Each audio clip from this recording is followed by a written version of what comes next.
லிங்கங்கள் எல்லாமே பாத்தீங்கன்னா நம்ம கையடக்க அளவு தான் இருக்கும். சப்தவிட தலங்கள் உள்ள கோயில்கள் எல்லாமே தியாகராஜ சுவாமினே அழைக்கப்படுறாரு.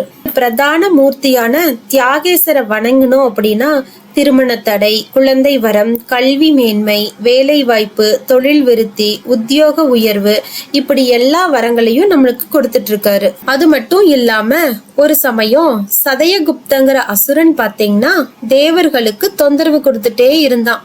அப்போ ஒரு சமயத்துல சதயகுப்தனுக்கு சனி தோஷம் பிடிச்சிருச்சு. இதனால கோபப்பட்ட சதயகுப்தன் நவகிரகங்களை எதிர்த்து போராட தொடங்கினான். பயந்து போன நவகிரகங்கள் திருவாரூர் சிவனிடம் போய் முறையிட்டாங்க.